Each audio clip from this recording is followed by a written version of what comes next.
Today on Context, who is working to break the chains of victims of human trafficking? We'll hear their stories and examine the roots of modern-day slavery. I'm Lorna Duick, and you're watching Context, the show that looks at life beyond the headlines.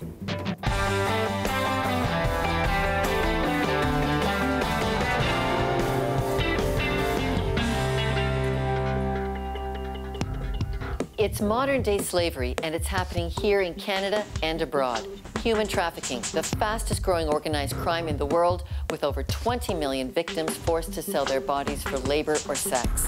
It's big business and tragic, with men, women, children, and the poor becoming products in the hands of violent and powerful people. Where does the demand come from? And why are religious communities at the forefront fighting human trafficking? Let's put it in context. Member of Parliament Joy Smith is one of Canada's leading anti-trafficking activists. She sponsored the bill that made child trafficking illegal in Canada, and now she's authored new legislation to allow law enforcement to apprehend and prosecute Canadians who commit human trafficking offenses overseas. She joins us now from Winnipeg.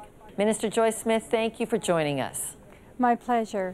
You know, for viewers who may be new to this issue that you are so immersed in, tell us what human trafficking looks like in Canada. It's the buying and selling, particularly of young girls, and forcing them into the sex trade. Often perpetrators target very attractive young girls. They can be girls in the neighborhood, they can be girls on the street, they can be girls from Aboriginal communities.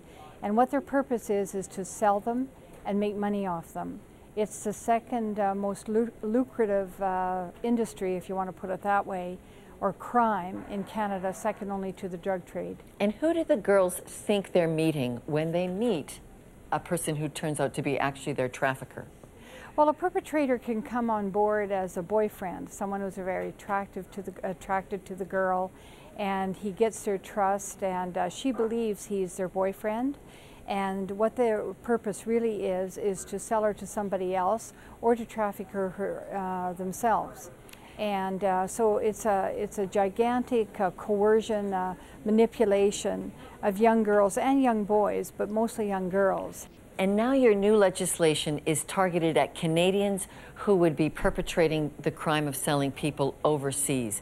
Tell us what happens now when a Canadian attempts to traffic in human life when they're not in our own country. When they're not in our own country, nothing happens. They can't be tried in our country. An example of this is Mr. Renschel. Mr. Renschel went to Thailand. He set up a boys' brothel. His youngest victim was 4 years of age. Mr. Renschel, had he come back to Canada, we could not have apprehended him. We could not have tried him.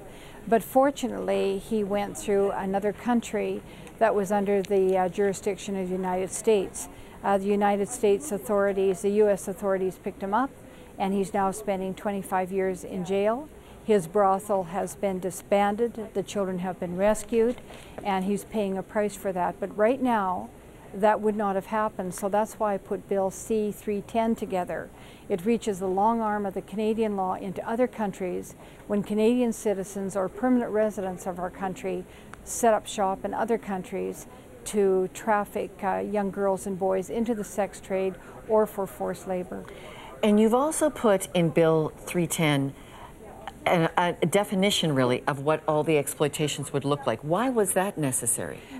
That was necessary, Lorna, because the courts needed more tools. In the other bills that we have in Canada, the perpetrators would go to court and the lawyers would have to prove that the victim was afraid right off the bat. Well, initially, the victim is not afraid. The victim feels that they're with friends. They feel that they're with a boyfriend. They feel that they're safe. It's not until they're cut off from their communities, their identification is taken away, they're shot up with drugs and rape, they become terrified then. But by then they're separated from everything. It's too late. So when they get into a court of law, that's the problem that we had. So I enhanced the definition of human trafficking and gave the court some more tools and described the different things they needed to look for. And these tools will help a great deal to try and convict these people who are buying and selling young girls and boys. Joy Smith, thank you for this new bill on human trafficking. Thank you very much. And thank you for having me on your show, Lorna. Okay, one of the responses to human trafficking, Deborah Poor, you work with Yonge Street Mission, where you actually have a program to help pimps get out of the pimping business, selling, trafficking in women and boys. What are you learning about what's at the root of a pimp's problem in selling people? Well, we're learning a lot, and we're learning it through relationships with them. One of the things that we've learned is that a lot of them have come from poverty themselves, growing up in high-risk neighborhoods, and a lot of them haven't had very many positive male role models in their lives. A lot of them, their dads or uncles or older brothers were involved in gang life or drug dealing or pimping themselves. So what do you do when a pimp shows up and says, I want help? I mean, for them, a big thing is finances. They made a lot of money and were really good at doing some really bad things. And a lot of them are dads and feel like they have kids to support. And a lot of them haven't finished high school. Some of them don't even have grade 8 education. Are you involved in like a gradual withdrawal? I can see why I couldn't do that job. Like I would just like, you gradually withdraw them from it. Yeah, well, you talk about their goals and how you can help them, gradually withdraw, how you can help minimize some of the risks and some of their attitudes towards women, and some of the violence there, and get them to places where they're starting to go, okay, I don't want to be involved in this. I don't, and challenge some of those attitudes, but also get them thinking about some of their goals. They didn't grow up necessarily wanting to be pimps, but they had a lack of opportunity.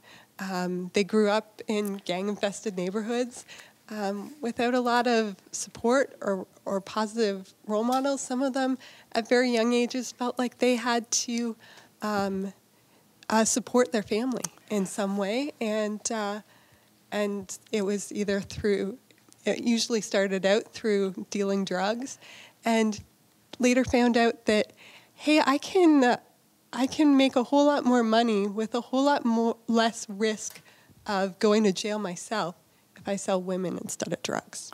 All right, well, let's keep our eye on who the real victim is. And wow, it's time to find out what you think. Should human trafficking be confronted primarily by governments or by charitable organizations or both? Governments, charity, both. Unsure? Just drop us an email on this. We're fascinated by this topic because it must be stopped with over 20 million people in slavery. We'll come back with those poll results in a few moments. Coming up, modern slavery. Who is working to free those who are trapped in brothels and forced labor? And what can you and I buy that'll make a difference for the freedom of others? Stay tuned.